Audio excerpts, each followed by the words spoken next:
Dear Anybody, me reading letters from my late father Jimmy Hodge, who wrote a letter every day in the millennium, or lead up to the millennium, 1999.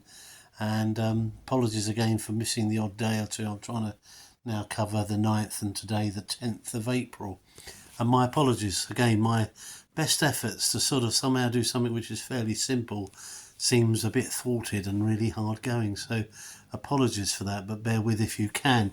On the 9th of April, the main topics of conversation, I think, really were the difficulties still in the Balkans and the fact that the Tony Blair peace accord and the Good Friday Agreement was also not quite signed, so that was a big topic of conversation, and the Irish government were being a little bit coy, and I think the IRA were making extra demands, so it was bringing into some doubt the Irish sort of Good Friday Agreement. So I guess thankfully what we found was that history has said it actually worked, and that was now 26 years ago.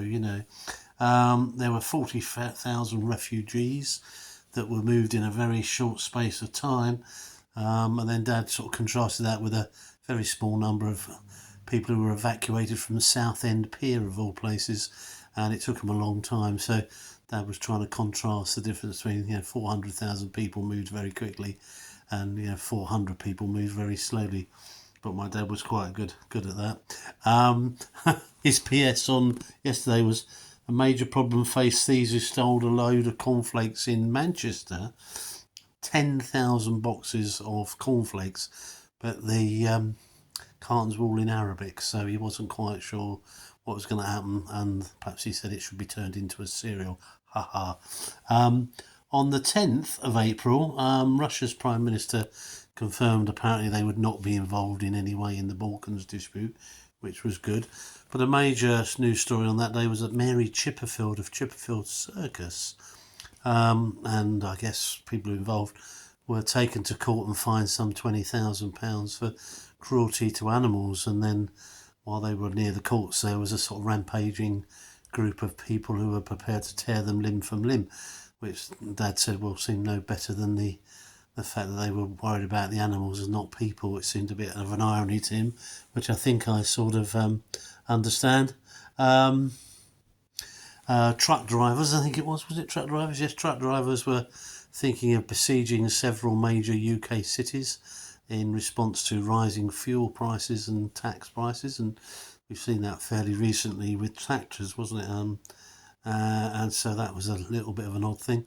Apparently, bearing in mind it's now April, Dad was saying it's likely now to spawn a whole lot of couples who will give birth next year on January the 1st. And Dad was saying how many reporters were probably going to be sent searching the corridors of hospitals to find babies born on the 1st of January.